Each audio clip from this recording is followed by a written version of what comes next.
Good morning to one and all present here.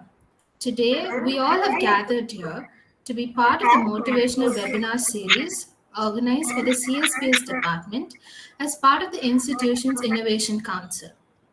I now invite Dr. G. Amuda, HOD CSPS department, to propose the welcome address. Good morning to one and all present here. Good morning, Hari Prakash Govindarajulu sir. And first of all, I welcome all my dear students on behalf of the Institution Innovation Council, R&D Engineering College, Department of Computer Science and Business Systems. We have organized this motivational session on my success story by G. Hari Prakash sir, who is the CTO of Logic Research Labs. I welcome Hari Prakash Govindarajulu sir for accepting our invitation immediately and being with us for this today's session. I hope his words will make you all to get interested, and my dear students will be a successful entrepreneur in future. I welcome you, sir. I welcome all my fellow colleagues who are with us, who are in the background for organizing all these events. I welcome Chidambaramani sir, Sri Lakshmi ma'am, Anita ma'am, and all other faculty members of our institution whomever have joined today. And I also welcome my dear students who are there with us, who's going to be the one who's going to make our department name to be shine in future. So I welcome all my dear students. In spite of your busy schedule of having your internals, you are here with us. I welcome you all, my dear students. To say brief about our department, you all know our department has been started in the academic year 2020-2021. And this is a department where we are being associated with Tata Consultancy Services. The curriculum and the syllabus is being framed by leading academicians from IITs, NITs, and only 55 colleges have signed MOU with Tata Consultancy Services, and we are proud to say that we are one among that 55 institutions who have signed MOU with Tata Consultancy Services. So with this note, I welcome you all for this motivational session organized today by CSBS department. I welcome you all. I welcome Hari Prakash sir once again. Thank you. Thank you, ma'am. I now call upon Chidambaramani sir to introduce the speaker for today's occasion.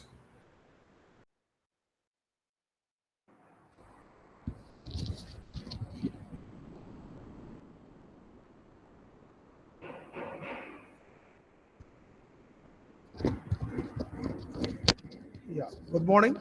I'd like to introduce Chief Guest, Hari Prakash Govindarajulu sir, a CTO, Logic Research Lab, and he is a computer scientist, system software architect, processor diagnostic specialist, and he is a result-oriented and multi-skilled architect with strong technical and innovational skills, offering 28 plus years of rich experience in leading processor, diagnostic, and server operating system, sustaining organization to world-class performance, proven excellence in setting up and managing successful R&D teams, strong architecting expertise, and experience in system software level and enterprise application level.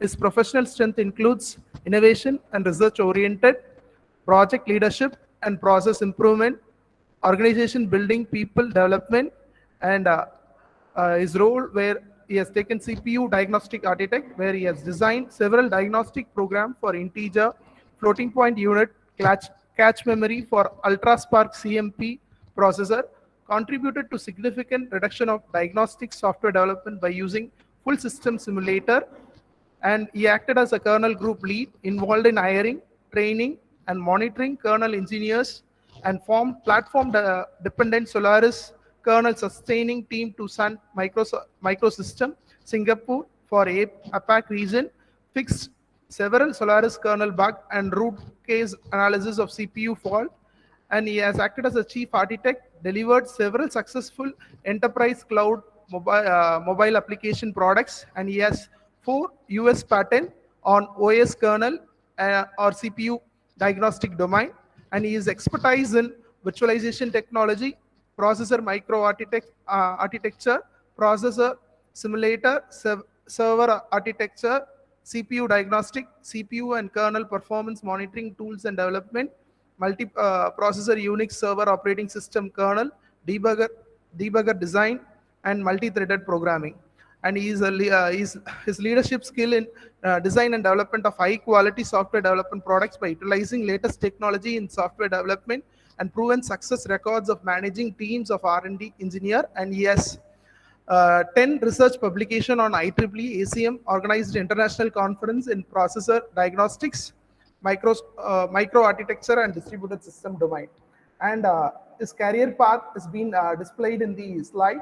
He has been in Kongu Engineering College, and he is the first batch of CSE, and he has secured a fourth university rank in 1988 to 1992. And in 1993 has worked as a Pragati Computer Pondicherry R&D engineer, and he has completed his ME CSE in REC Trichy NIT, and he has secured second rank in 1994, and he started his career in operating system engineer CDAC Bangalore Param 900, India's first supercomputer project in 1995, and HCL HP R&D Chennai senior research and development engineer in 1996. And in 1997, he has published one US patent with the Solaris kernel group, and he acted as a Sun Microsystems Singapore lead engineer. In 2022, Sun Microsystem Bangalore Spark processor CPU diagnostic lead, one US patent, and he has founded a logic research lab at hometown Thirubuvanam near Kumbakonam in 2003, and he acted as a HOD computer science and engineering and arts, and received fund projects from Dr. APJ Abdul Kalam during the year 2008 to 2010 in Sastra University, Kumbakonam. And he has been acted as a VMware R&D, Palo Alto USA staff 2 kernel and hardware engineer, and he has 2 US patent and 1 trade secret in 2011 to 2017. And from 2017, he acted as a CTO of Logic Research Lab Kumbakonam, and is a products and startup. 2 Indian patents were filed from 2017 onwards, and thereon he has been associated with Logic Research Lab, and the journey continues with TBI KEC Perundurai Road in 2018, and he has been the virtual workforce work from anywhere from 2020, and the journey continues. I would like to welcome you again, sir. Now, Sharon, you can continue. Thank you, sir. I now invite our esteemed chief guest to share his success story. Over to you, sir. Thank you. Good morning to all of you. I will open up my slides, and then I will start giving my presentation.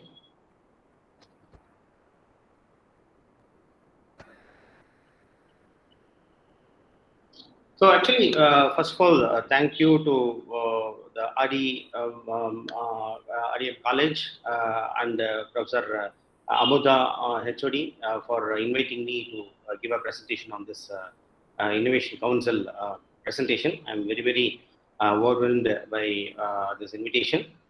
First of all, in this talk, I think the audience is most of the people are from second year computer science background, right? Am I right? Or is there any other branches? No, sir. Computer science and business systems, second year students are here. Second year. Okay. Yeah, so basically I'll be touching upon how to become an innovator, so that you can take you can carry some takeaway from today's session. Maybe those 1 hour time on your life, right? It's going to be a precious time. So we want to give some takeaway so that you can, how can you become an innovator? There is a topic, I want to slightly change the topic, and also it will follow my story there. So you can follow, derive a lot of experiences from this talk, hoping that, and I'll start my presentation. So for any innovation, right, first of all, you need to find a problem. So this is one of the problem when I was kind of a very young age, around kind of like you are all now in the second year. There is, if I go by 30 years back, right, I'll be in your second year engineering. I may be doing the engineering 30 years if I rewind my life back. If I rewind, suppose further 6 years or something like that, Maybe around like 6th standard or 7th standard. At that time, I was very curious on finding something, and one of my inspiration was to become a scientist and all those things. So at an young age, like everybody, like most of the people have that dream thing to coming up, right?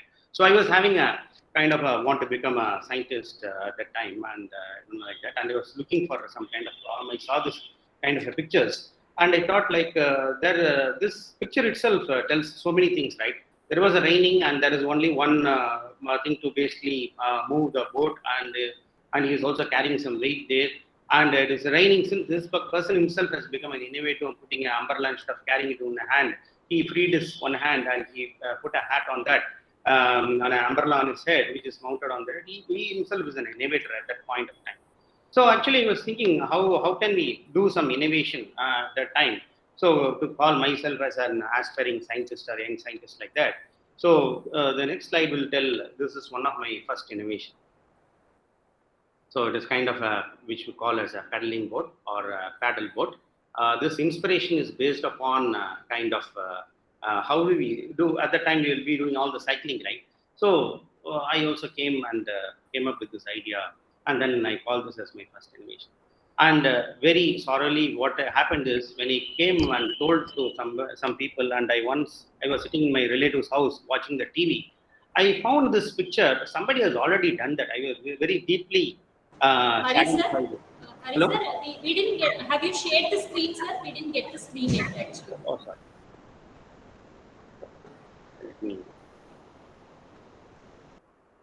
me check it.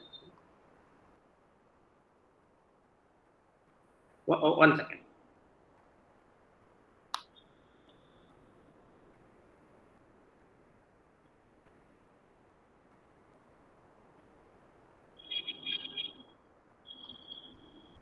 Let me share the entire window.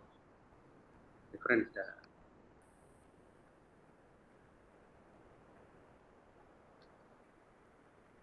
Are you able to see? Yeah, yes, sir. Now it's The screen is visible. Screen is visible, right? yes, sir. It's visible. Yeah, fine. Sorry about that. Yes. This is the first thing which I was telling. My first problem, right? You need to become an innovator. You need to find a problem, and you need to find a solution for the problem, and it has to be innovative, which is creative, right? Yeah. So this is the picture I was showing. That person was trying to row a boat using one hand. Here is only one thing is there, and then he wants to row his boat. At the same time, raining is happening, and he cannot hold the umbrella. So he inevitably created as an umbrella and then put it on his head, and then he was rowing.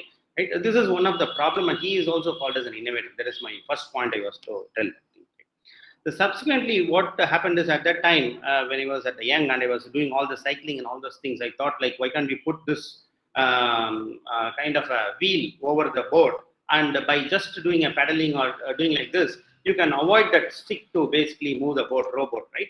So that I thought like it is a very innovative idea and very creative and all the stuff, and I was very inspired about that idea. No sleepless nights, couple of days, and having drawn on my notebooks and all those things, and I was telling to a few friends and all those stuff, or my classmates and all those things. What happened is when I was in a relative's home on watching a TV, I found something similar to this on a sea beach on a foreign country. It was going, and I was deeply saddened. Oh, my invention was already done, and I thought like my invention was already done, and I am only the second person who is coming and reinventing the same thing. Right? This is one of the things which everybody will encounter when you are taking the innovation path. So sometimes you will feel that you are already, whatever you are inventing is already done 100 years back, or 50 years back, or 200 years back. Even mathematics is much more older. So it will be already done, or somebody has invented this already. And you will be only a reinventor or coming and even providing a solution which is not even at that level of that invention happened. So this is the part which is a paddle part, which is a kind of a pedal, and the thing I called it as paddling boat, and it is called a paddle boat or something like that. So this is one of my first invention which got already flopped by because of already somebody has invented this thing. So second thing, this is the problem, right? The process of innovation. We'll just look at what is the process of innovation, what was happening, right, at that time. My own one of a young innovator or somebody, right? We need to find a problem. And the problem identified that needs solution. See, in our when we are daily day-to-day life, you'll be seeing so many problems. You won't even know that it is a problem. You'll just take it for granted and will keep on moving, right? So we will not consider that as a problem. See, once you feel that it is a problem and very attentive towards the problem, then you will need, how can we need a solution for this? Will it help? Will it improve the life of everybody or something like that? You need to identify a problem first. This is a very important thing. That is the kind of how to basically look at the problem, identify the problem, or take it for granted. Take it for granted. Everything is taken for granted, a kind of a thing. People will usually go there. So you need to be very aware in order to identify the problem. Second thing is, once the problem is identified, work on brainstorming. Brainstorming is basically searching for a solution. There could be like number of solutions is there.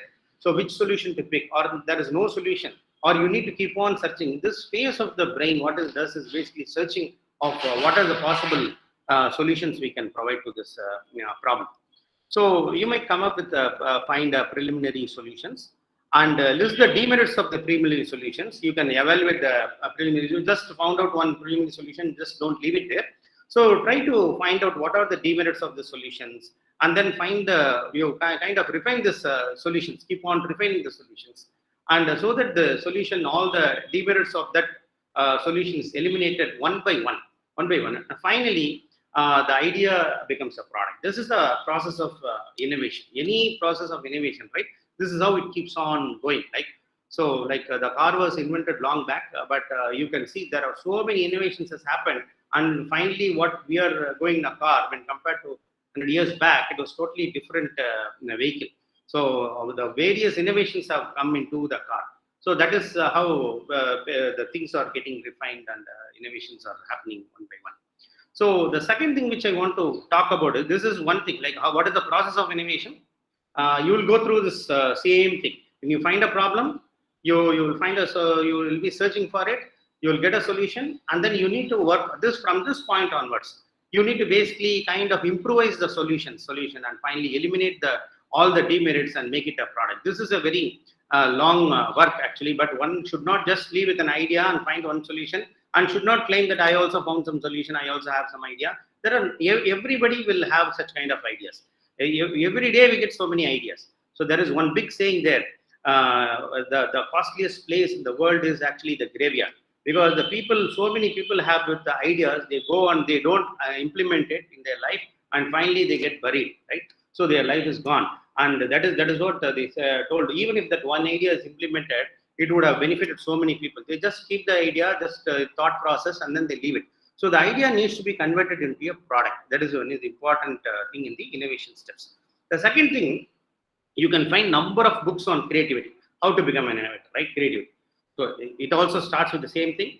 The problem you need to find a problem, needs a solution for the problem, search for the solution, give a maximum try of the solution, right? Maybe it may not happen in a day or two, maybe it will take month, maybe 2 months, 3 months, 6 months, 1 year. Sometimes it may take, but the question is there. The problem is actually question, and the answer is not there. Your mind basically keeps on searching for that solution. So that process actually, even though you consciously leave that you are not working the problem, right? Working not in the problem, the foreground you are not working, but your background, which is the subconscious mind, okay, that will keep on working on it. And when there is a small clue in something else, right, it will find an idea, connect it both, and it will tell, okay, there is a solution for that thing. So this period is called incubation period. The period is like it can, as I said, it can be a overnight sleep. Like maybe the problem, people say, right, I have a problem, I slept, I had a good sleep. In the morning, I wake up, I got a solution, right? That is called the incubation. Maybe after 6 months, you might get an the incubation, and then you might get an idea.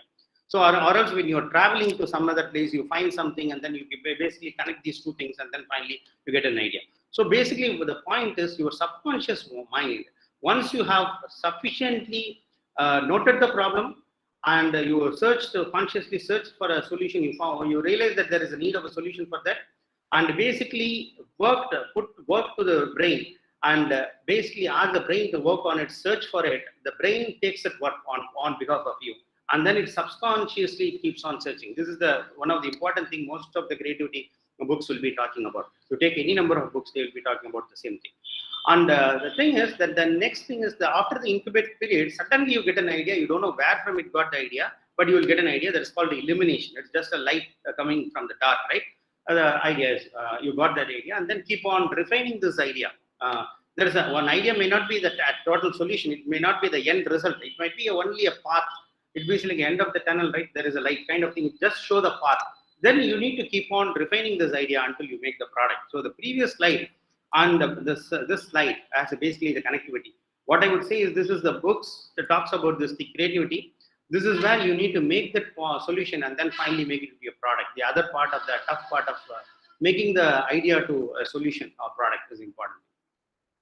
If there are any questions there, I can answer at this point, or else I can move to the next slide. Students, do you have any questions? Okay. Yeah, you can. You are feel free to interrupt me. I can take up the question at any point of time, so that it will be in the contextually that the answer will be very relevant. So actually, feel free to ask question. Basically, when you ask a question, it is on behalf of others also. People also might be thinking to ask the same question, right? So that we feel free to ask any questions, whichever I can answer, I'll answer. So see, the path of an young innovator, right? If you talk to anybody from 6th standard or to 9th or 10th, these guys have a very high level of energy. Most of the people might be kind of want to do something, right?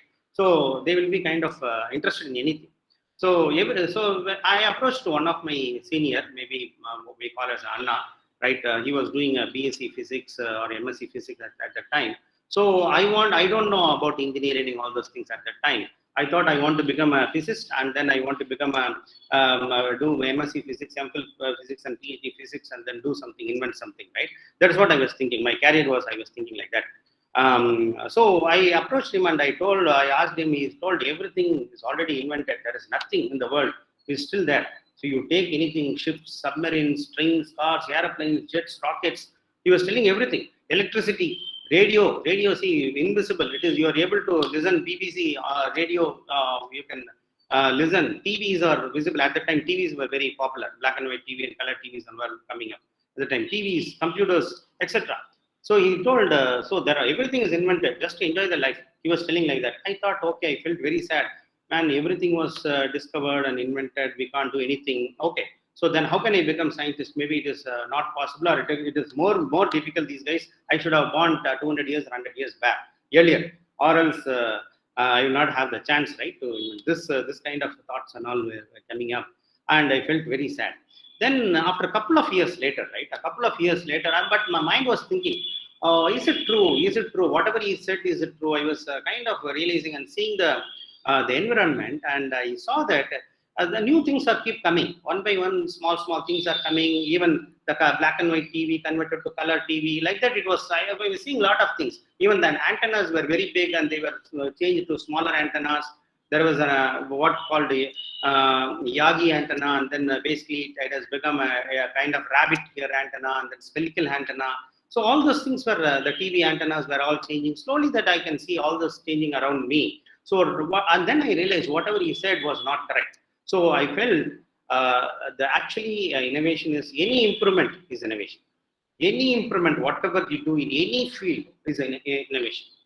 Combining two stuffs, take one stuff and then basically combine something and put together these things can be an innovation. It is not kind of, even merging two things can be as important as, you cannot just merge two things, it will come, right? It is not possible also. Something you need to take two things which is not impossible to merge it, then you will merge it. Like, so for example, liver transplantation or kidney transplantations are all basically really innovations actually. So now also the third one is like breaking the limits is an innovation. You break the limit of this is what the limit is. Contemporary limit is this thing, and you increase that something to your internet speed was 10 kbps. Then you want to make it 100 kbps. You need to do something. You need to find something to make it faster. Then that is also kind of an innovation. Making efficient is also an innovation. So etc. Everything. There are so many things of improvement that just don't leave it. That if you are able to assume that it is a kind of one shape, and basically if you are able to extend the periphery of the shape, then basically it's called innovation. That's what I realized, and that still I am evaluating this my concept. Still I feel that these are all opportunities for innovation, even for anything, right? If you want to do a PhD, everything, right? You take something, take a paper, see what you can improve on that paper, then it becomes an innovation. Combine two papers kind of a thing, it becomes innovation. There is a limit on some things. What you can do, you improve the limit, then it becomes innovation. Make it efficient, then it will become innovation. Like that, there is a lot of things which you can basically do with things, and I realize this is what an innovation is. So now I'm going to another phase, like how to think like an innovator, like how an innovator basically thinks. So don't limit yourself that if I have born in America, if I have born in Germany, if I have born in America, Japan, I would have invented so many things. Nothing like that. You can do anything from any place. It is only your mind, how big you can think. That is what this first point thinks. So the thinking big is really, I want to kind of, this is a tool. Thinking is a human is gifted with a wonderful, one of the most fascinating thing in this universe is the human mind. So we are all gifted with the human mind. In this human mind, we can think very big. So this very big in the sense, like how big, right? So if a person has, let us assume 100 rupees, he can only think of buying at 100 rupees level. If he has 10 lakhs, he will think about 10 lakhs. If he has 10 crores, he will think about 10 crores. See, like Elon Musk and Amazon, Jeff Bezos or something, they want to go to Mars and all those things, right? Because as much as their money is there, they are basically having ambitions to go, something like that. So but thinking, for innovating, there is no limit. There is no need of money or something like that.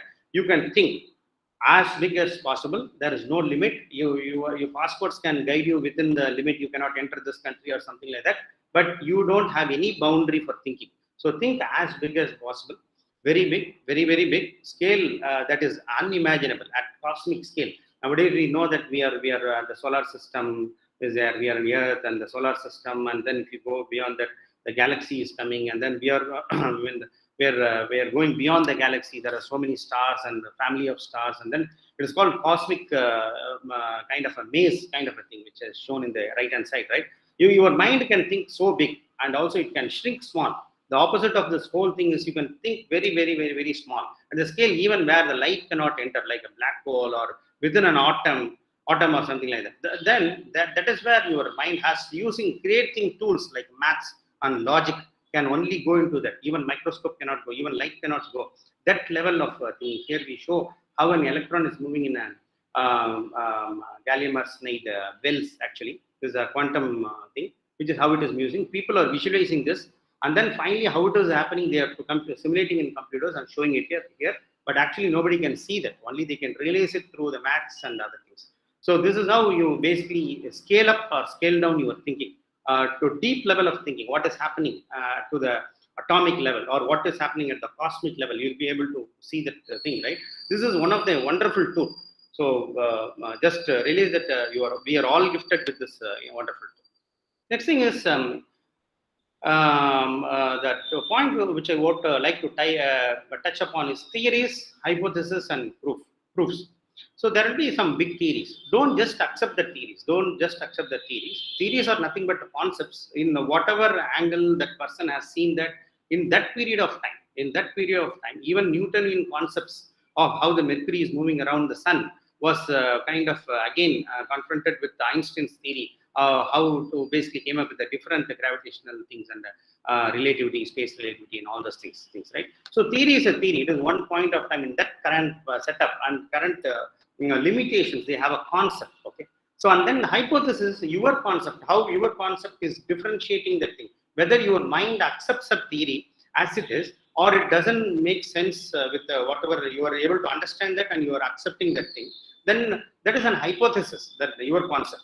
So if you whatever concept you have, then that you need to actually prove that concept is correct. Sometimes we will come ourselves will come and tell, I had a concept, then I realized that the concept is wrong actually. So you should be open in the scientific thinking, right? We should be ready to accept even our thinking is incorrect. We should not just put our ego into it and then tell that I am correct always or something like that. If there is a other person who is coming up with his own concept in which we have not seen and he is giving a proof, you should accept that proof, appreciate that proof, and also maybe if possible go along with them, work with them and see if there is any possibility or deviations or any limitations in that proof, and that is where the teamwork, collaborations and everything comes in.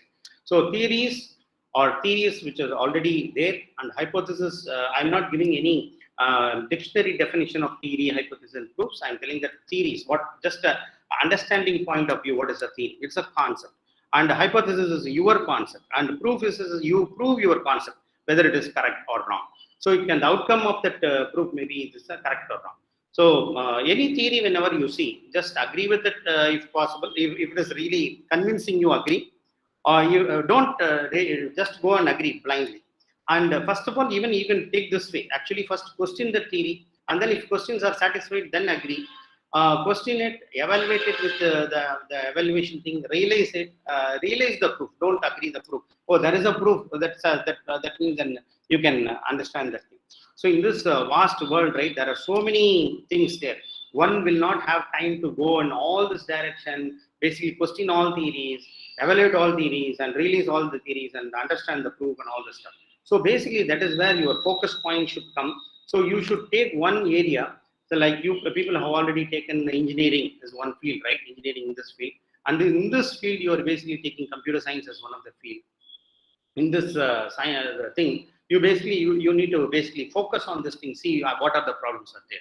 Is there any solution? Is this an acceptable solution, or can I improvise this solution? What I can make this solution as an improve it, or something like that. So there is no limit. It is like if I am telling that I am having a 30 years of experience, it doesn't mean that after joining second year you should not talk to me about any of your idea or something like that. You can talk about that. An idea can come from any angle. How small or how big, it doesn't matter. It depends upon what is the problem and what is the solution, how much reach you have got. So as a young student, I would request you to basically open up your mind, collaborate with your professors, and professors themselves also have to collaborate each other to basically do something really useful. Because as I told, like so many things are being invented, and in order to basically, one person may not be able to do many things. So you need to have other minds, other things. Then you can basically do something in the innovation side. You can basically do. So next, I will come to some of the great innovators of India. So I will just check how many of you know all these people. Can anybody say all these people, or you can just tell the names of these people? I'm hoping definitely I will get answers for all these names because they are all very popular people. The first photo, can anybody tell? Kindly answer. Yeah, please answer. Yeah. Yeah, nowadays this become a very simple problem. Nowadays people can open their Google Lens, scan the photo, and then they can tell this is the person, right? It is we are in this era of internet, AI, and all the stuff, machine learning, and all the stuff. So still people can find who is this person, first person. I'm Yeah. able to identify third person CV Raman. Is Yes. it right, sir? Yes. Third person, C.V. Raman. Yes. First one is Ambedkar telling. Okay. Yeah, he looks. Yeah. Chat box, ma. Pardon? I'm just asking students to put in the chat box, sir. Yeah, sure. Yeah. Basically, I'm not looking at the chat box. Yeah, the chat box they said Ambedkar. My screen is not showing up in the chat box. The second. Yeah, Dr. Ambedkar. Yes. Okay. Yeah, about the second person. Jashwant has said Srinivasan Ramanujan. Yes, correct. Yes, Srinivasan Ramanujan. Yes, perfect. C.V. Raman is correct. Two things is correct. Last person. Okay. Yeah, I will just tell all the people one by one. Okay. Maybe I will tell the first person, Ambedkar, right? So he is not Ambedkar. He is S.N. Bose. He is actually one of the famous physicist and mathematician from Calcutta. He is a Bengali, so he looks like Ambedkar because the face was resembling Ambedkar, and probably the specs, whatever he wearing was. He was a very famous scientist. If you know Dirac delta functions, Paul Dirac, he's one of the famous nuclear scientists, mathematician also. So he, one of the, we all know, right? Madame Curie identified, invented radium and all those things, right? So polonium, he called, in order to honor their country, they named it polonium and all those things, right? Radium, polonium, and all the stuff, right? Like that. And yeah, a foreign scientist basically, the atomic particles itself is finding a very big stuff. We have even 110 elements or something. We have not found out other elements, right? There are still, we need to find so many elements. But if you go below atoms, subatomic particles, electrons, neutrons, protons, this is subatomic particle. If you go below these things, if you go, you will see muons, pions. There are so many things. An n number of subatomic particles will be there. Subatomic nuclear thing, right? It becomes a quantum physics and all the stuff. This person is a quantum statistics. He has done lot of thing contribution to quantum statistics, sitting at Calcutta, using his mathematics and logics and physics knowledge. So he wrote.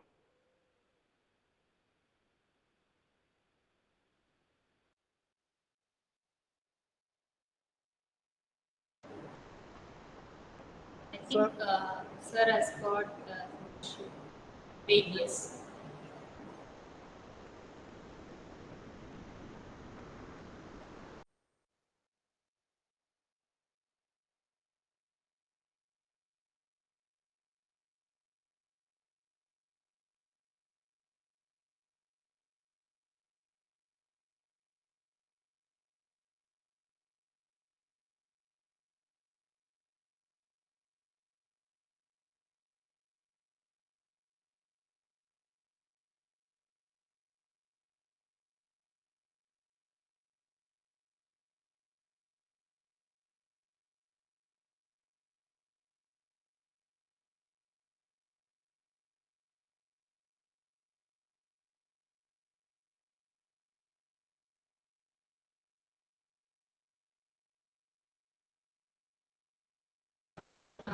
Wait, yes. Sir, number is busy. I think he'll reconnect. Whether it was interesting, yes? Students, is it interesting, yeah?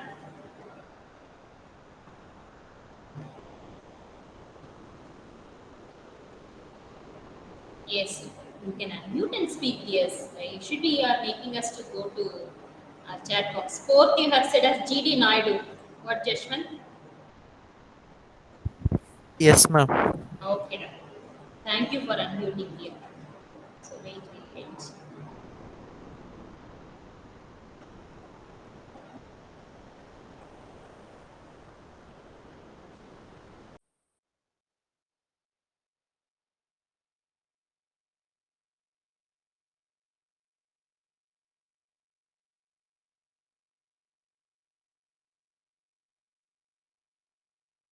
Because that Kumbukonam side and all, it's heavy rain, I guess, today. Is it so, dears? That belt and all, it's heavy rain.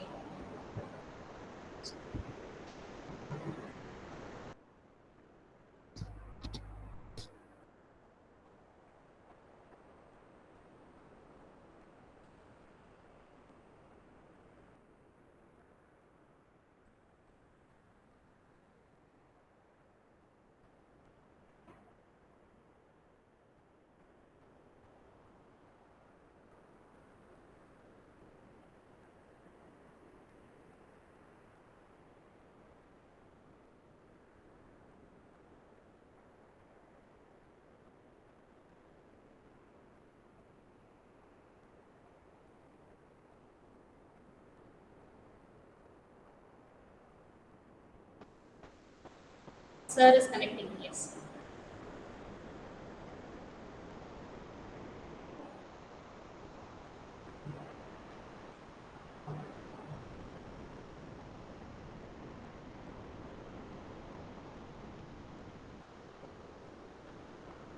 Whether any of you have got this type of idea in your school days or now, this is a problem, I need to find a solution, or this is, have you did, any of you have got that? Sir was explaining in his story, he was telling that when he was child, he got some problem and he want to find solution for that. He was telling. Any of you have got that in your childhood days? Any of you? No one? You might be thinking, ma'am, whatever I was thinking, if you tell, you all will be thinking it is so childish. No, it's not an issue. Any of you have got any concept?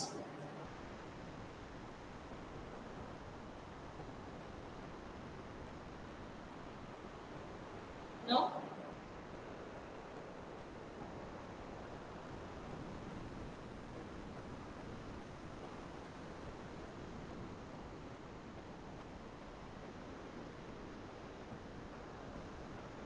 I'll be having a thought whenever we are scanning our paper, you are getting a PDF. I'll have a mind why when I scan the paper, why that is may not be converted to a content when we type in our system. That thought I have in mind so long. There are some tools, but it is not yet come user friendly. The way we are converting it is being there, text to speech, all that is option is available. But when we write something handwritten to type the content, that question I'll have always. Is it possible to touch Ashwant or Sharon, Meghna, yes, Dikshita? What Bindu? Dikshita, tell the Dikshita. AI engine work now. That and all I'll have because instead of having the running notes, I'll be writing it. But when we take scan it, maybe handwriting recognizer, that and all we can go for our thoughts. Be fine. It is AI, it will come. OCR, character recognition is. It will be working fine, sir. Actually, when we write it, I think sir has joined. Yeah. So, sorry about that. Sorry for No, the. no issue, sir. No issue, sir.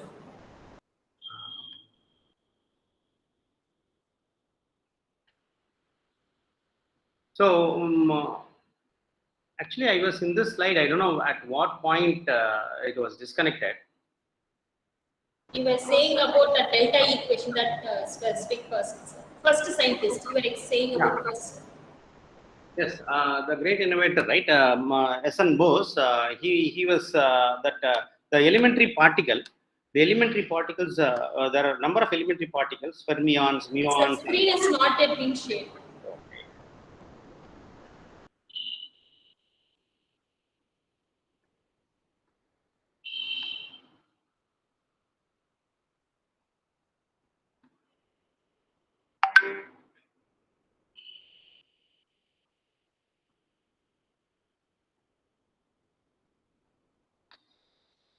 Now we got it. Yeah. So basically, that Paul Dirac found out the one of the kind of a very fundamental particle called boson. They found out a particle actually. They want to name that particle.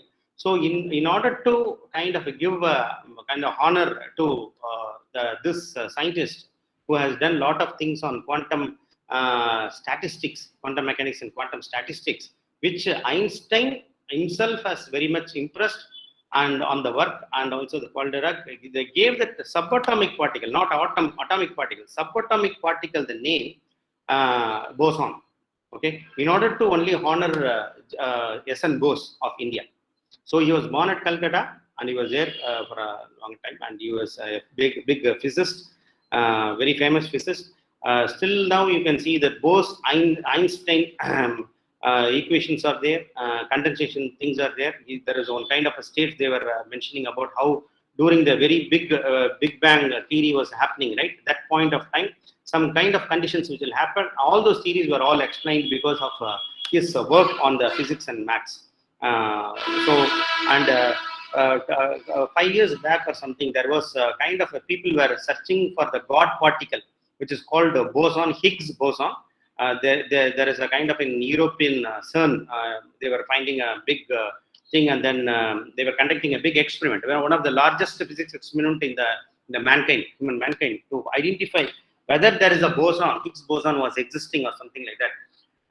Kind of lot of work was his work was highly respected in the physicist community. So he was from Calcutta, which we should be he was on a great innovator. Kind of, we don't have that kind of a big facility or money to kind of conduct that experiment, but only through maths and logic he basically went into that and he discovered all the stuff. The next person is a very famous person. You might be knowing he was from Erode and Kumbakonam during his last period, and he was a very famous mathematician, Srinivasa Ramanujan. The amount of work we normally during our college days, even when our MTech, right? We don't even study his work. It does not that matter because it is very small or something. It is very, very beyond our engineering level. They are all very complex mathematics. Only people doing mathematical research go into that field. Such a very high personality. He was also from India, which we should all be proud. And C.V. Raman, you might be knowing, right? Because now the world has become shrunk because of his finding on the light, which he mentions about in the physics, some kind of elastic property, which then it was utilized in the Raman's effect, being utilized in the fiber optics. And it is not because of the satellite US and India and all the other countries are connected. It is because of the fiber optic network. We are all connected. The internet speed, everything is going on. The very fundamental property of the light traveling on a fiber was actually discovered by. It is called that Raman effect was being used still now, and that is why we are able to get all this internet speed and all those things. So this is another important personality, scientist, and all that stuff. People, and the last person is Genie Naidu from Coimbatore. You all might be knowing about GCT College, Government College of Technology, Coimbatore, right? So he donated this college to government, the engineering college, and he is a great inventor. He has done number of innovations there. The reason I'm trying to put here is you need not be basically thinking very big or very complex, or which is not even possible to think. These people are all, talking about 1940s people. They are able to discover so many things, invent so many things, and this person is very wonderful, fantastic inventor. Whatever he sees basically is a kind of he makes some innovation on improvements or something like that. He was the first person kind of coming up with the electric motor, actually creating at Coimbatore. His museum is there in Coimbatore. People can visit to Coimbatore and see his Genie Naidu museum. Actually, one of the fantastic museum, and he is also as a transport innovator. So he invented. He was trying to build a car for India and all the cheapest car and all the stuff. So if you have time, just to visit, whenever you visit Coimbatore, definitely visit this place. GCT College itself was donated by him, by Genie Naidu. So he is not only an inventor, he is from the plants, from cotton, new type of cotton, kind of many things. Just we cannot imagine how much he has found. He is called Edison of India and the wealth of Coimbatore, because the Coimbatore today is in this shape because of his creativity. That one person changed that whole city's landscape, or else it will be like any other place. So he is such a kind of innovators are very impactful person. So they are able to create a space around them. And C.V. Raman Institute is there in Bangalore. People can go and visit. Ramanujan house is there at Kumbakonam. People can come and visit at Kumbakonam.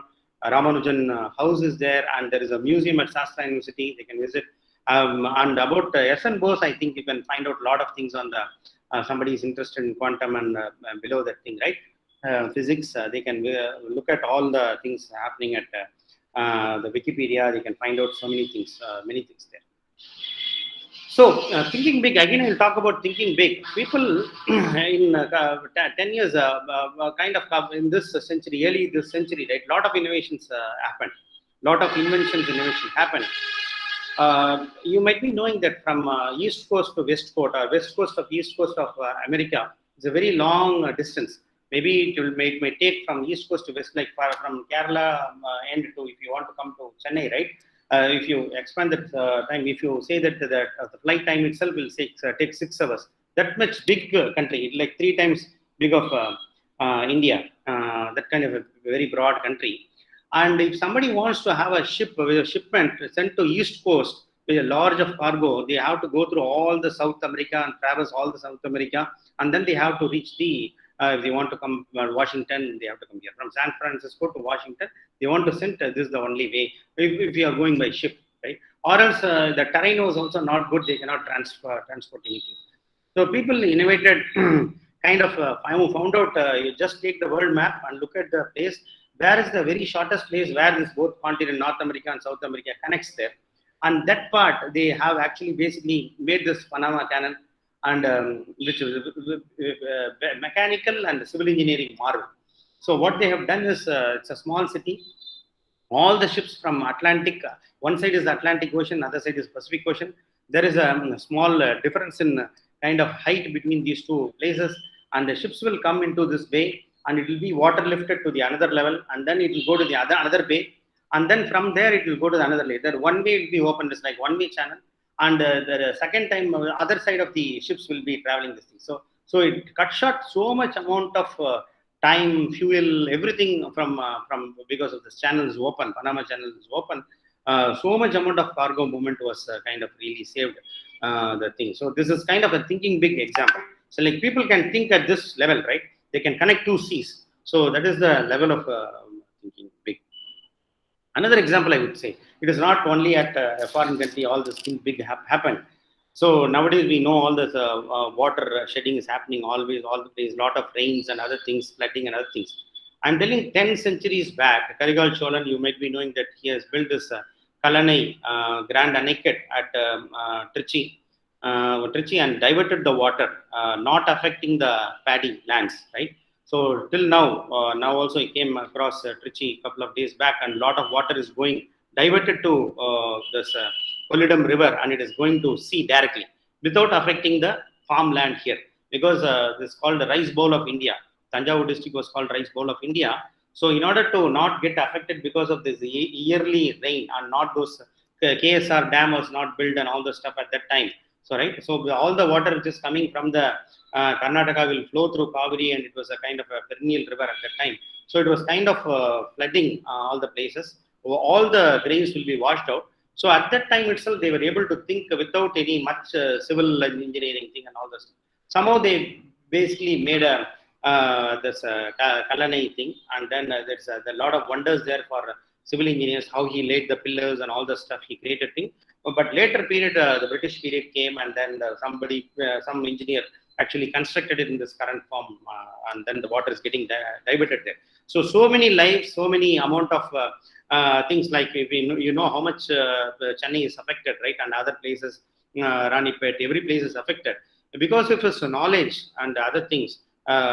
We should call this Karigal Cholan and the engineers at that time, who don't even know them, right? They are all kind of great innovators.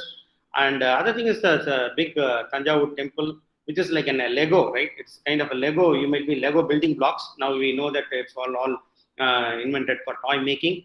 This Gopram was actually built like a toy, one over the another. Like it is like a integration. If you look at that, each one is a slice.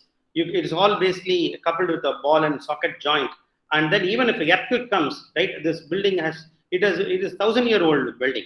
It has seen so many earthquakes, and it has not it has not kind of fractured or kind of cracks has formed or something like that. So it is a big marvel here. And one of the things people who can see from the Vimana from the bottom up, right? Only if you get permissions through this ladders, right? If from Archaeological Survey India, if you go there and if you're able to see the underneath of this Gopram, it is a hollow structure, pyramidal structure, and you will see such a wonderful Lego of stack of rocks laid one over one another. It is a kind of an integration completely done at this scale.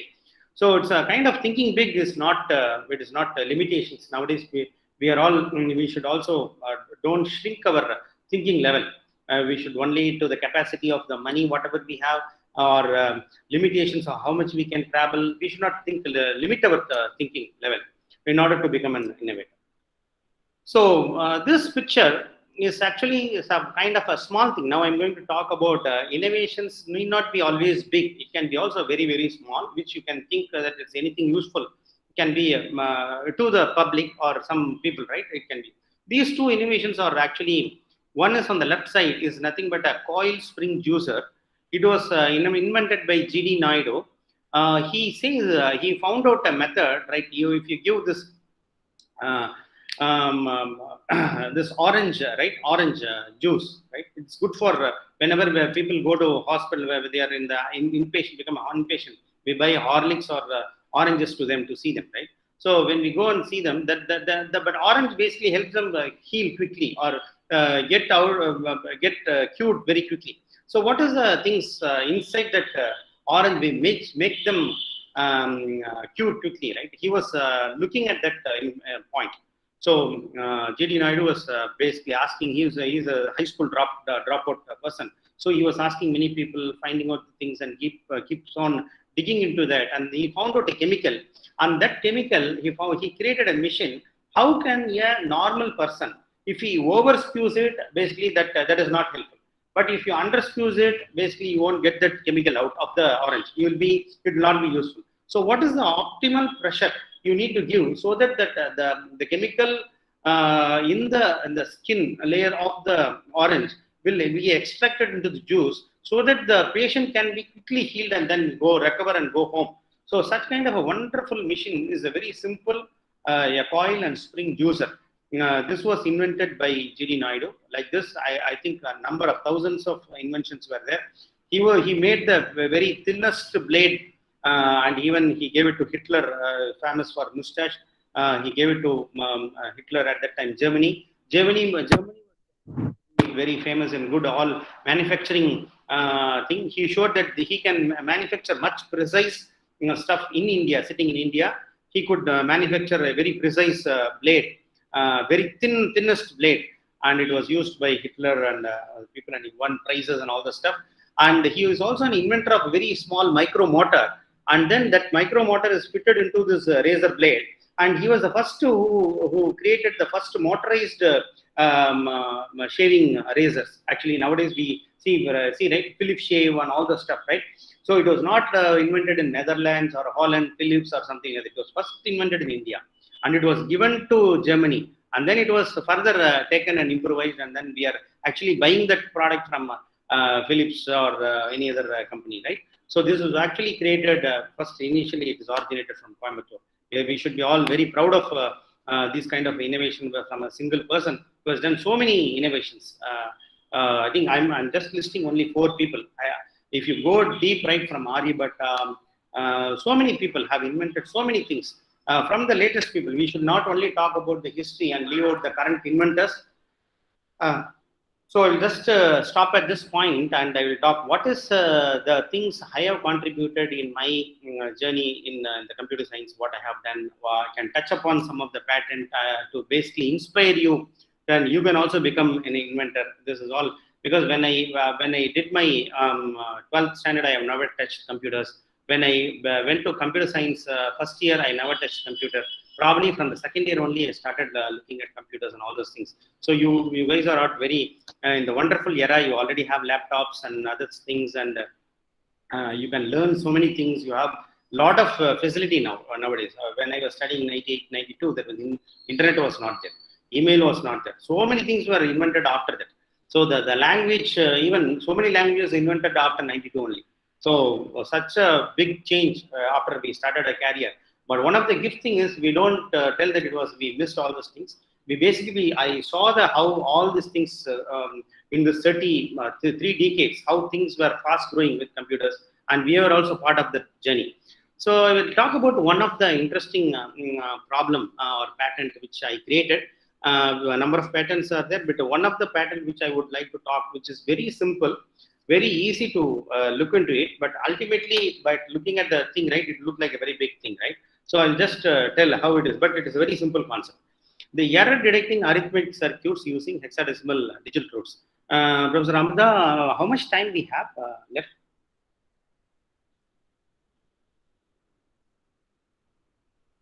Hello?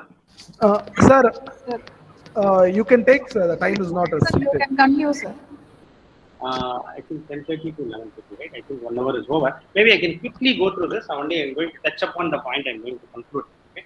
I'll skip the details of it. I'm not going to go through the whole slides. So this is a error detecting arithmetic circuit.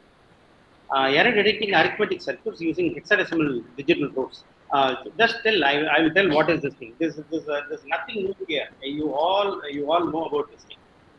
See, the arithmetic circuits in the CPU can become faulty during operation because they are also semiconductors. It is a material like a light bulb failing. It's also a material which can burn out. A wire can burn out. A bulb, which is 60-watt bulb, can go. Your tube light can go. Anything will fail, right? Likewise, the circuit within the CPU can also burn out, so it can become fault. This fault can result in erroneous results. Whatever the CPU generating, right, that output can become error. So this occurs very rarely, but happens. This occurs very rarely. Very rarely it happens, but it happens. As far as it is happening when the operating system is running, the operating system will crash, and then you will know just that the thing is failed, right? But in case if while it was happening while the CPU was handling an application, right, and doing some calculations or doing some banking operation, rarely it happens. The probability of happening this is very less, but we cannot eliminate it as zero, but it is not zero.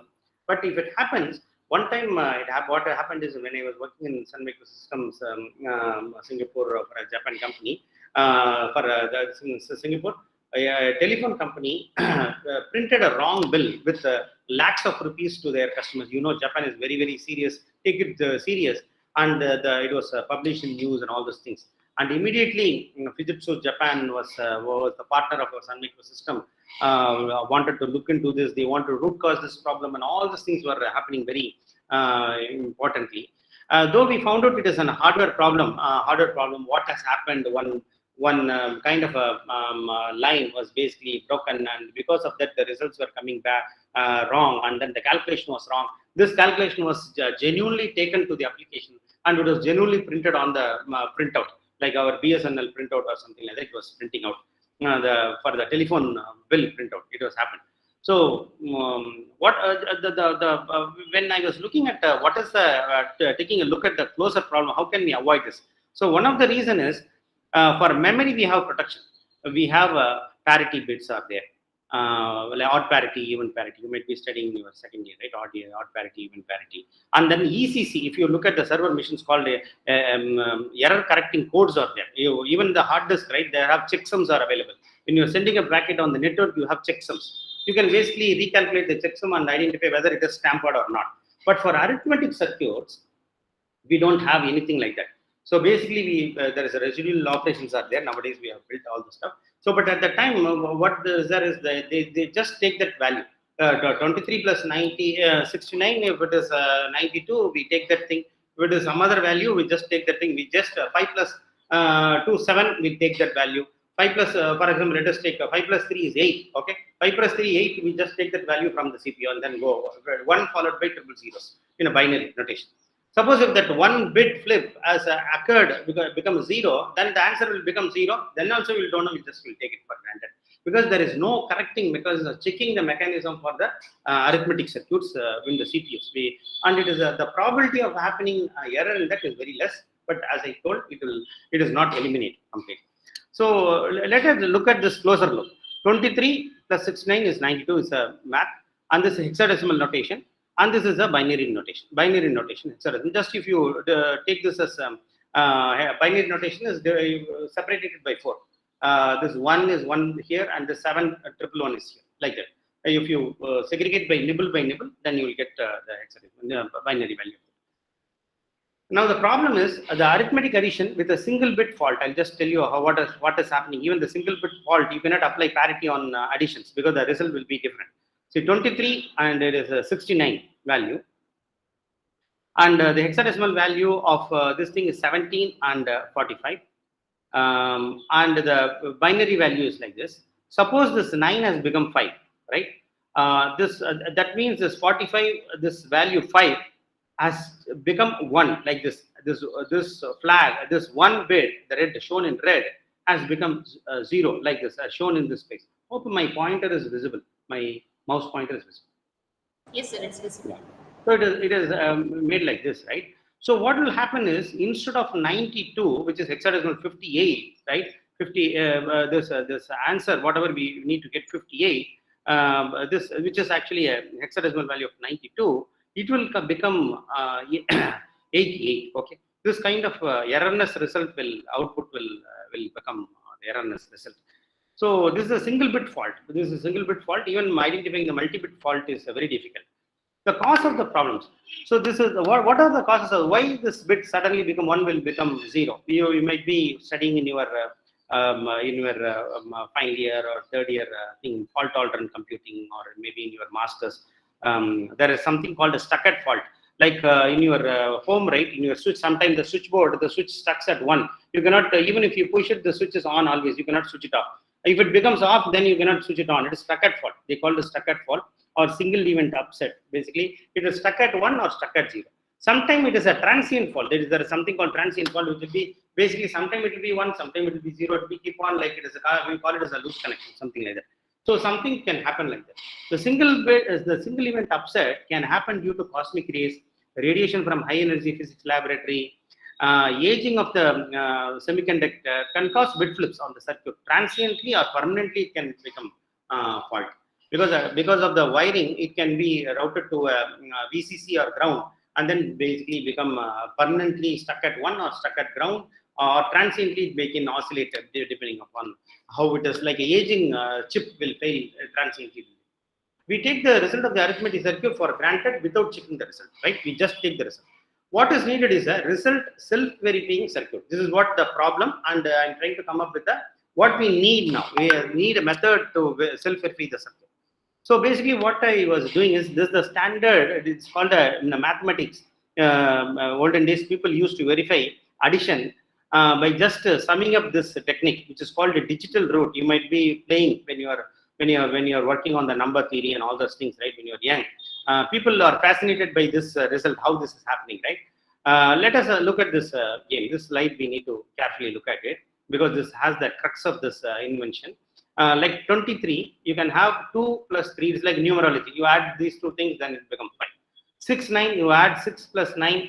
That is kind of 15, and then add one. Add this 1 and 5 also separately, and then you will get at 6, right? And take the result 92. Okay, and add this value 9 plus 2 11. 1 plus 1 is equal to 2. So similarly, if you take this 5 and 6, 5 and 6, this is the digital root of 23 and digital root of 69 put together is 5 plus 6, which is 11.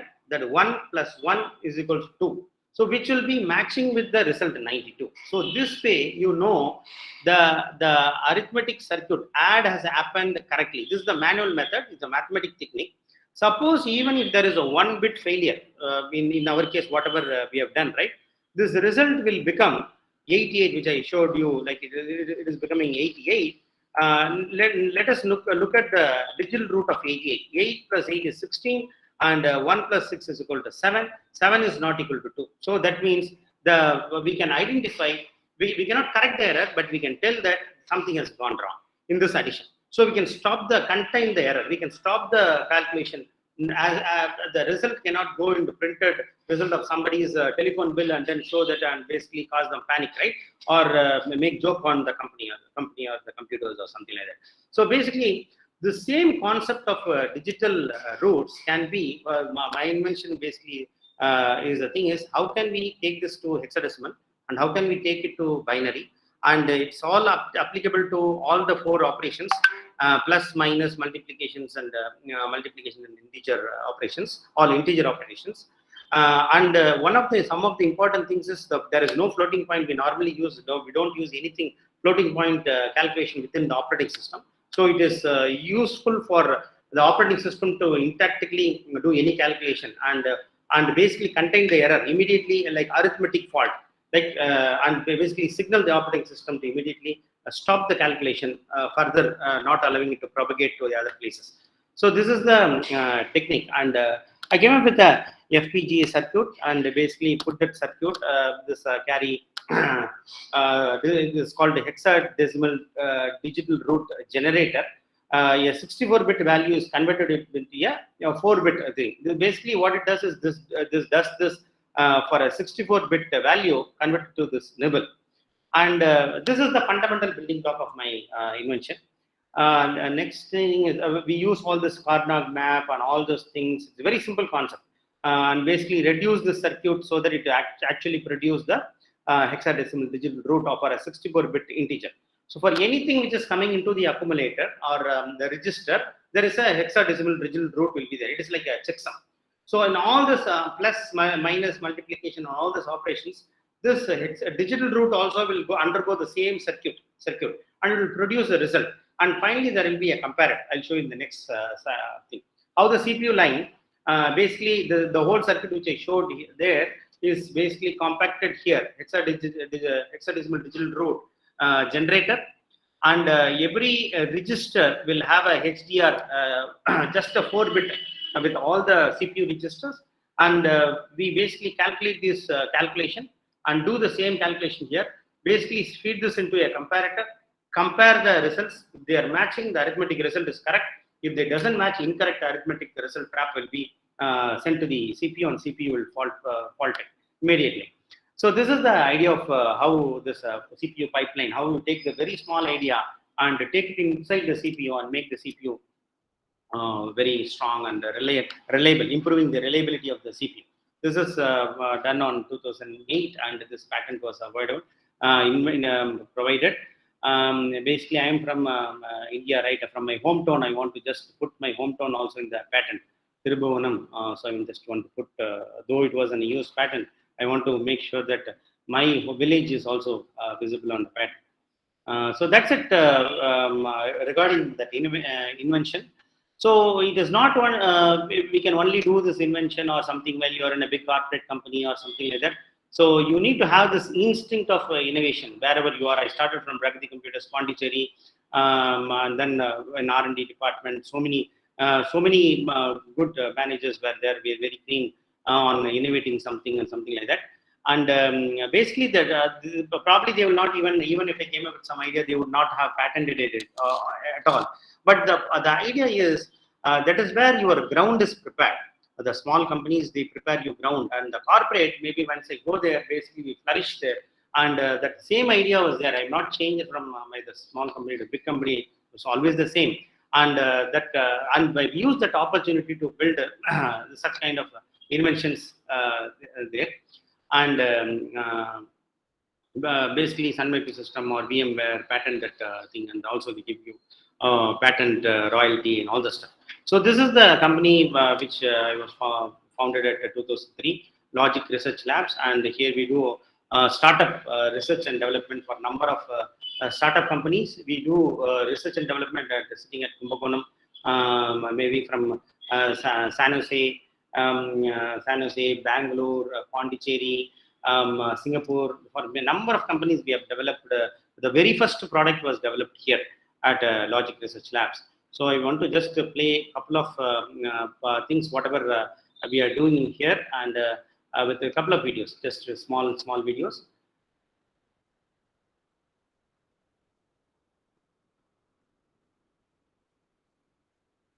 So this is the team which we are working on the laser for medical laser. Hope it is clear. It is available on our website. I'll just show. This is a laser ENT operating machine. Yeah, neurosurgery or ENT operation within the year we can perform. This is the laser is reflecting on the mirror, and then it is basically burning the place. So if there is a bone there, it will basically chip that bone using laser. So we can adjust the locations, and then we can basically, this is the machine, the complete software was there. Through this arm, this is a robotic arm, the light is basically, laser light is all deflected in 7 axial arm, and then it finally comes to this mirror, and from this mirror it shoots. It's an invisible laser used for laser surgery. This was done at Kumbakonam, completely at Kumbakonam. And this is a Pondicherry based company, and I can give you another sample of so all this program is all developed here. This panel is developed. We completely replaced the made in China machine and replaced this thing. The companies like Sweden, companies from Sweden or US, they have such kind of machine where multiple type of machines are put together. So since we have developed the software from the core, the company whatever was asking us to do, right, we are able to generate it. We also created an IoT debugging, many things. So it's basically putting dots in the paper. You can see that it is like a dots and equal, like a kind of a matrix that is doing that dot. If it is assume if it is a skin, it is going to penetrate that skin and burn that skin. So any shape you can bring it there. Circle thing. This is a random thing because the skin should not burn when it is hit near. It is a randomly. It is basically creating a circle, but only one time even.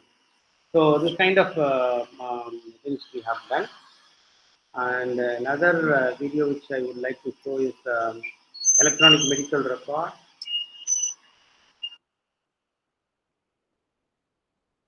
Um, so this is an electronic medical record.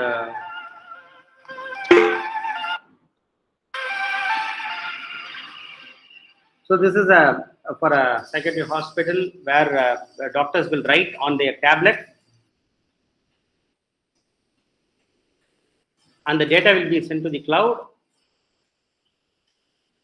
So the data is available in the tablet. This Android app was developed by us, and the cloud application was developed here. So whatever they have written, it goes to the cloud, and the counselor is doing a tele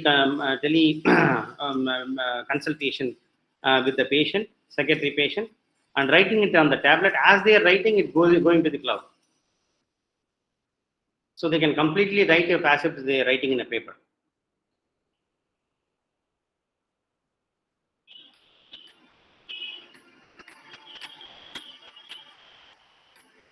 The report is saved on the cloud.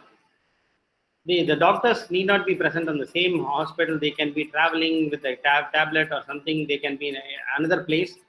They can pick up see the result. Now the patient is being sitting at the same place. The doctor is connecting to him. It was highly useful in the COVID situation. And then he's taking notes. This is also stored into the cloud.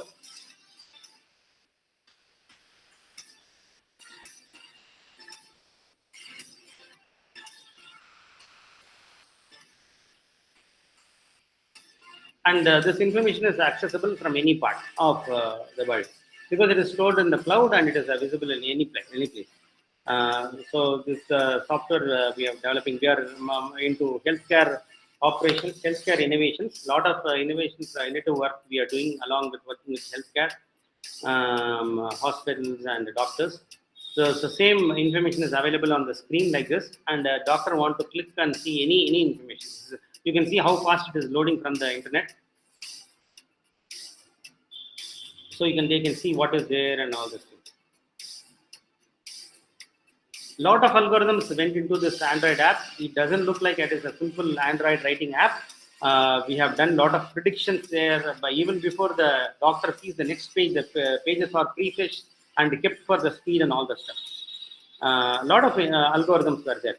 Branch prediction algorithm, similar to branch prediction algorithm, we have all page prediction algorithm kind of things are incorporated here. So as far as I see that you people are doing computer science with business science, right? Am I right? Business systems. Yes, Business sir. systems, sir. Yeah, business science, right? So Business I would say that systems. there is absolutely there is no limit in computer science. Like you have business, there is so many business problems are there. Any solutions you are coming with will be in innovation. Probably there are more things in the business side. We have a lot of problems, and we can find out solutions for them, incorporate a big product, and then basically sell that thing, kind of a thing. That is what we are currently doing. So at present, we are in the 19th year, and just finish off with one small video.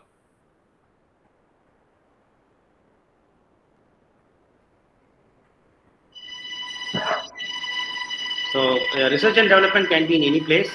It can be in rural India.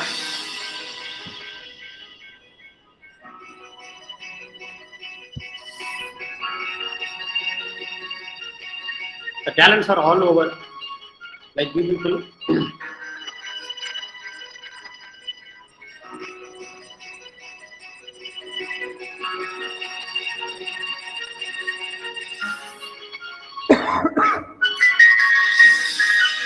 So we need to solve the challenging problems, come up with the products.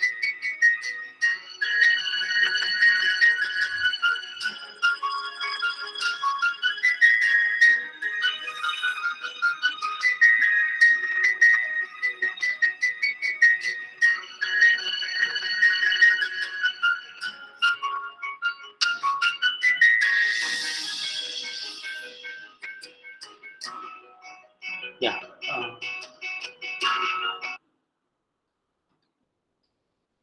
Yeah, that's it. I have done with my presentation. Hope it will be a kind of an useful session for you all. Maybe you can, if there is any questions, I can take questions. In this week's exclusive Yeah, training, I'm going to show you how to build this incredible racing matrix right inside Excel, complete with. Yeah, hope you can basically have you can ask any questions or something like that. It can be open questions, need not be any anything which you think that will be useful for others. Also, you can keep you can ask. I'll be able to. I'll try to answer the question.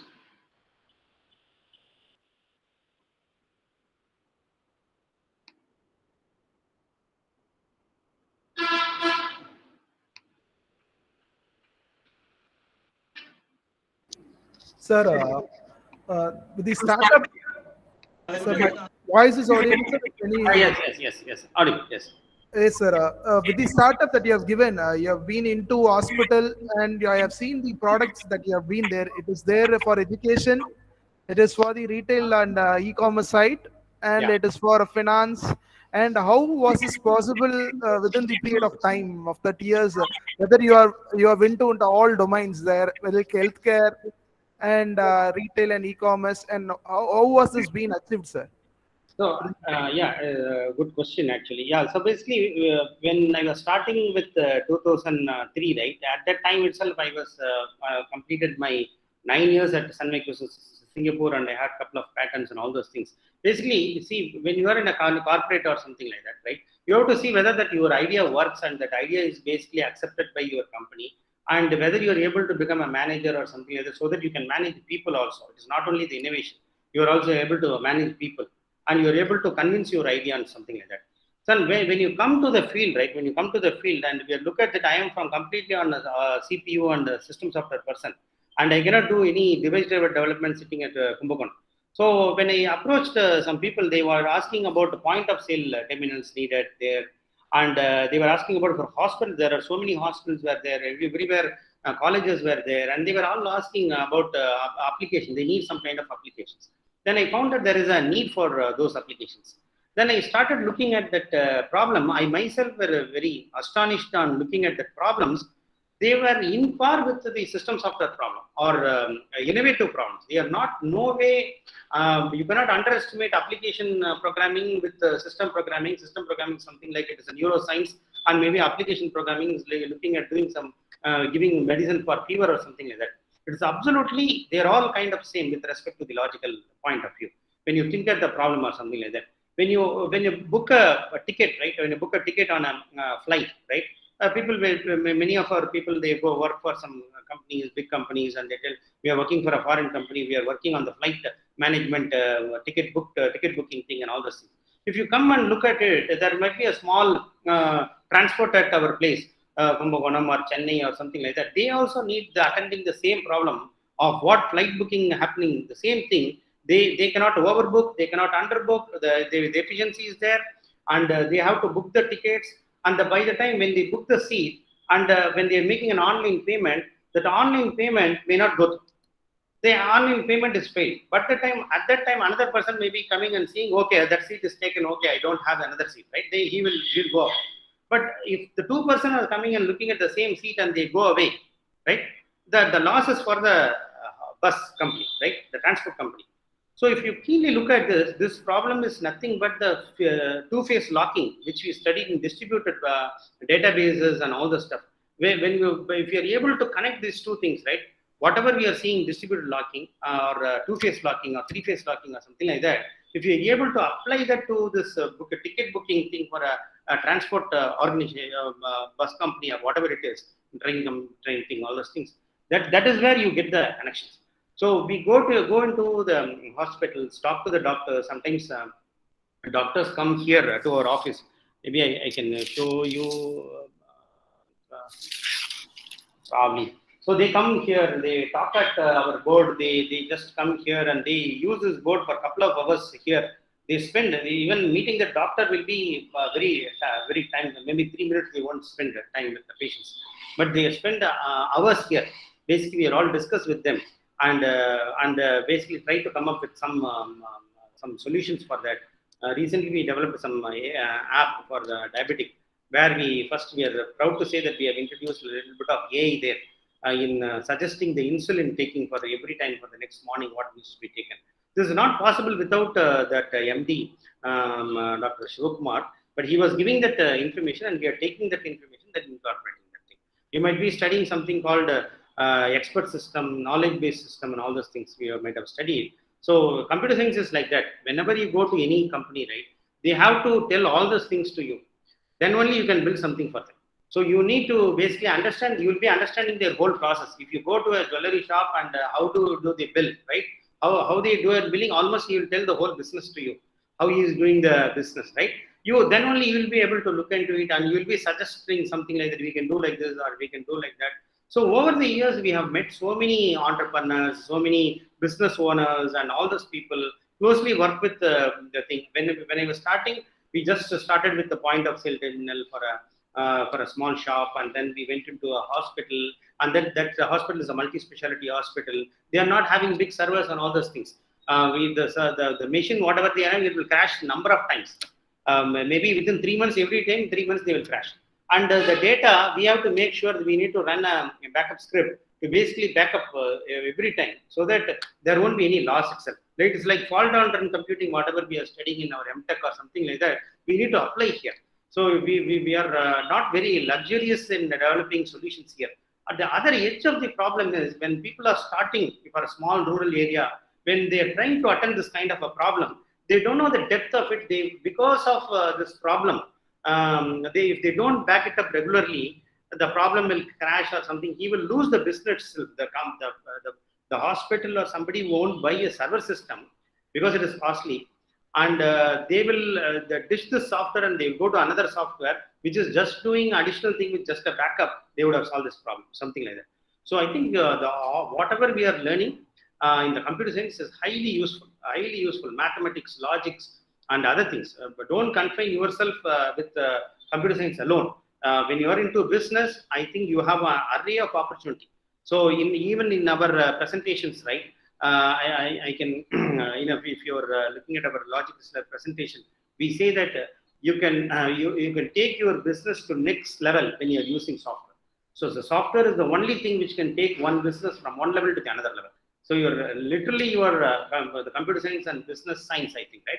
Business science or systems? Business systems. Systems, Business right? systems. Actually, that one. So actually, we knowingly and unknowingly, whatever we are doing is also the same thing, right? So basically, you should all think that computer science is different nowadays. Everything will come into computer science. Now, healthcare is taking into computer science. So healthcare is different. No, it is also a business. You can go there. You can go into anything. Banking is a business. You can go into stock market is business.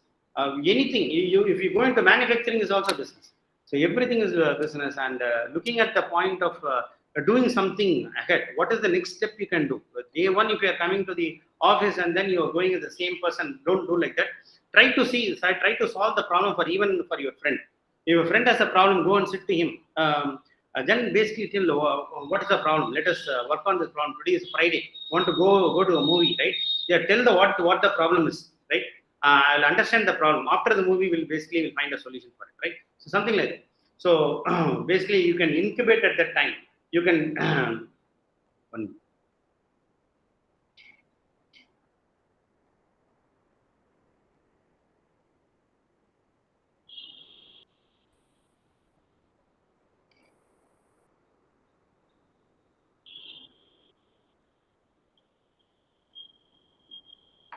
so you can basically incubate that idea. You can come up with an idea and then basically polish it up. And now there is a wonderful ecosystem of startup and innovation councils, and people are conducting this kind of events. They are trying to bring all these things to you at your doorsteps, into your laptop, at your convenience. You can all listen to this information. And basically, what you need is only, as Abdul Kalam sir was mentioning, you need the wings of fire and ignited mind. There is only two things which I would say definitely one person is needed, and you should never leave the fire. And the fire is still your lifelong learning. Everything is basically it's coming into the same thing. The fire, want to do something. Never ever think of retiring and then settling and all those things. Retirement will automatically retire, and you will basically come to that point. So you make use of the time. Friends, we are 30 years down the line. We never even at that time there was no internet, WhatsApp and all was there, not there. Even email was not there. Then only after our college days, only somebody created an email and we all got connected and all those things. Like that, keep up with your friends. Your friends may be collaborating you, even if you start an entrepreneurship thing. They might be bringing you projects. They will be asking you a problem, and you will always collaborate with your friends till your lifetime. So be in touch with your friends and learn something. And always there is now Coursera is there, edX is there. Online education is that now you don't need to worry that whatever is in Stanford University you can sit and learn from your place. Only thing is you need to put the time. Right place where you need to spend is the more precious thing. Previously people used to tell time is precious. Now you need to know where you need to spend your time. That is very important thing. So yeah, basically when we are interacting with the businesses, we come to know about all the businesses. And it requires only 3 to 4 people, right, to develop anything. Right amount of people can write with nowadays the software are very rapid application development. You can develop immediately something you put into on the cloud, right? Immediately, and then it can be accessible within we can develop 15 days. You can show some proof of concept or something like that. So ideas are very important. The tools and things are very important. And start participating. You're all from second year, right? So you start participating in all innovation. Go and fail n number of times. So I would always request the professors to give them time. So give them time and leave them free for going into all competitions. They will bring all accolades for the college. They will participate. They will know. They will learn. They will come back, collaborate. They will also collaborate. They form the teams, form small teams. You can form small teams, like-minded. You provide a platform for them to form teams, like-minded teams. And then they can go into embedded. Some people can form an embedded interest team. Then people can go into cloud and research. You don't need anybody to teach you or something like that. You can go and explore because the information is available so much. See, when whatever we were studying at that time, we know only assembly and C, maybe C++ itself. When I came out of college, only came to know about it. So all this period, only you need to know whatever you have learned. You need to only apply into the things and make some innovative product, help something. So sometimes you can even think in another aspect. How can we do some non-profit organization? Don't always think innovation means only you need to bring money. You need to become a Elon Musk or kind of a Facebook person, right? Kind of a person. Like you don't need to make all those things. You can make so many small innovators are there helping on agriculture technology. I'm seeing so many things in the WhatsApp. Even the furniture, right? An innovator is innovator. Whatever he touches, there will be innovative touch will be there. There will be a slight difference. The style will be there. There will be a slight way of doing it. Finishing now will be something more than what the normal people can do. So keep doing all the best for your future career. Yes. Is there any other questions?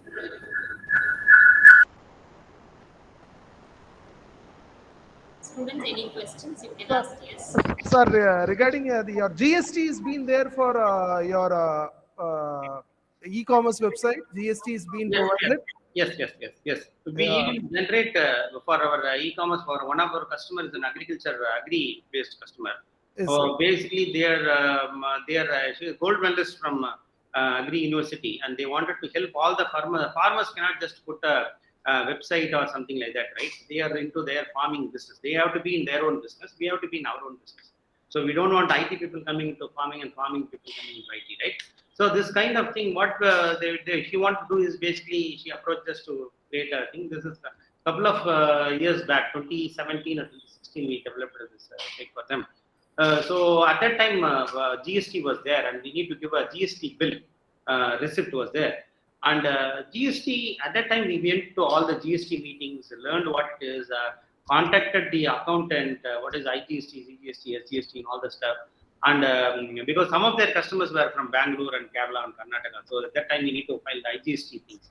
So we created a plugin to a WordPress site. It is a WordPress site, and within that, we created a plugin which can calculate from the cart, shopping cart, it can create a GST file, and that file will be sent to the customer, to the accountant, and to them, and also integrated with payment gateway integration. Regarding your e-commerce, for any retail vendor, whether GST has been incorporated, like filing GST with the, so like Zogo, we have a product with the automatic filing of GST is there. Whether it has been incorporated, sir? No, see, basically we are a startup company, right? We are we help depending upon the project, whatever it comes, right? The laser project is from one company which were there for 20 years business in medical field, and they approached IIT Bombay and all those places. They want to create that laser machine. Unfortunately, that laser machine, that there was a CO2 laser, that amount of pressure they cannot mount it here in India. Still now we don't have. And recently we came to know that Bombay was trying to come up with CO2 laser, building that laser tubes. But already the world has advanced to RF lasers and all the stuff, laser things. So the thing is, the whole instrument, everything was provided by the company, and we developed this. The lab was completely set up here, and we developed. Similarly, whatever you are asking, like we developed for a sugarcane industry at Bangalore, which they want to completely connect all the farmers and do all the automation there from building and all the stuff. For that, they provide all the information. So whatever their request is, if they want to have our customers want to have a GST filing, automatic filing, and they are ready to spend for our development cost, they are ready to startup. So we have the very first product for many of the startups were developed here. Like Ativo Networks is in San Jose. Their testing team was at Bangalore, and he was asking where the software is initially developed, and they were telling about it was at Kumbakonam, and we connected, and the people themselves at Bangalore didn't believe that. So likewise, we developed as per the customer's requirement. We develop we put our innovation there. Some of them we have taken their patents and implemented it and designed it and gave it to them. So, sir, another question is whether faculty members can join with you with the startup, and we can contribute something for the development process of your startup. Helping startup, right? Yeah. There is a very strict NDA process that needs to be signed by academic. Is not so far. Everybody in academic, multiple people are approaching us actually, because we are working closely with Home Engineering College, Shastra University, and everything.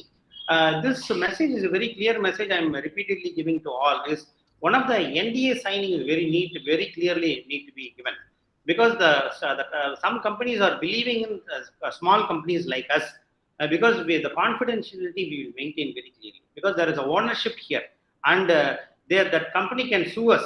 They can find me and put me behind a bars if I violate any of the things. But when they are associating with a university or a thing, that is not possible at all, because that guarantee is not given by the university or college, the professor himself or somebody.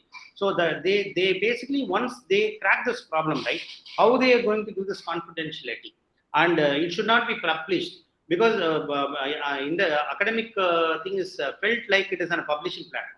So you are basically not more there will be pressure to publish number of papers there, modify it and then publish it papers or something like that. So because of that, we have seen number of people come to small companies like us, or give the ownership to us. So when we are taking interns or somebody, we make sure that they are all signed to our NDA. And very clearly, they only when we trust them, start trusting them that they confine to that thing, then we give them a very small portion of that, so that they can also get exposure to that.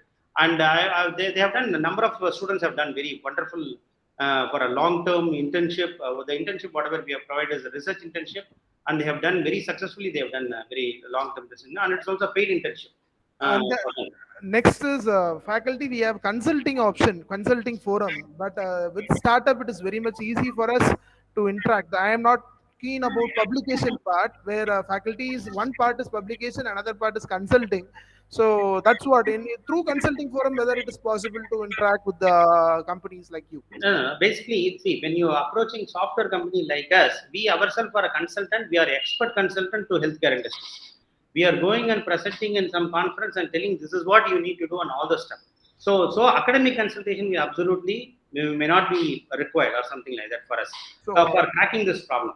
But yeah. The point of question is the consulting is not that if it is a startup and if any project is coming there, that project can be implemented with the help of the academic members.